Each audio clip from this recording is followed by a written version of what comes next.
വന്ദേമാതരം പാടാതിരുന്നാൽ അത് BJPക്ക് വിട്ടുകൊടുക്കും. വന്ദേമാതരത്തെ കോൺഗ്രസ്സല്ലേ രാജ്യത്തിന് സ്വാതന്ത്ര്യത്തിന് വേണ്ടി ശ്രമിച്ചത്. അതിനെ ഒറ്റി കൊടുത്തവരുടെയൊക്കെ കയ്യിലേക്ക് ഇത് കൊടുക്കണോ? വേണ്ടല്ലോ. വന്ദേമാതരം പാടിയാൽ ഫുള്ളായിട്ട് പാടണമെന്നും അല്ലെങ്കിൽ രാജ്യദ്രോഹ കുറ്റമാണെന്നും ഒരു ബില്ല് പാർലമെൻറ്റിൽ പാസ്സാക്കി. ഇനി അതിന് പരിഹാരം ഉണ്ടാക്കണമെങ്കിൽ ഒന്നുകിൽ കോടതിയിൽ പോയിട്ട് ബില്ല് രണ്ടാമതും ചർച്ച ചെയ്യണമെന്ന് ആവശ്യപ്പെടാം. അത് നിയമ പോരാട്ടമാണ്. അത് പാർട്ടിയുടെ ഭാഗത്തുനിന്നുണ്ടാകും. അല്ലെങ്കിൽ പിന്നെ ഇനിയും 2 കൊല്ലം കാത്തിരിക്കണം. ഈ നിയമത്തിൽ ഇന്ത്യ സഖ്യ അധികാരത്തിൽ വരണം. അല്ലാതെ ഇപ്പോൾ പാസ്സാക്കിയ നിയമം അനുസരിച്ചാണെങ്കിൽ ആരെ വേണമെങ്കിലും രാജ്യദ്രോഹ കുറ്റം ആരോപിച്ച് അകത്തിടാം.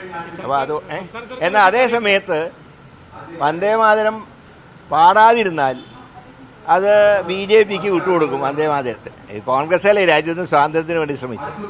അതിനെ ഒറ്റി കൊടുത്തവരുടെയൊക്കെ കയ്യിലേക്ക് ഇത് കൊടുക്കണോ? വേണ്ടല്ലോ. ഇല്ല, സംസ്ഥാന സർക്കാർ ഞങ്ങൾക്ക് പ്രോട്ടോക്കോളിൽ ദേശഭക്തി ഗാനം പ്രത്യേകിച്ച് ഇന്ന പാട്ട് പാടണമെന്നൊന്നും പറയുന്നില്ല. ഇന്ന് ദേശഭക്തി ഗാനം പാടിയിരുന്നു. പിന്നെ ദേശീയ ഗാനമാണ്. അത് ഞങ്ങൾ ആ പ്രോട്ടോക്കോളിൽ മുന്നോട്ട് പോകും.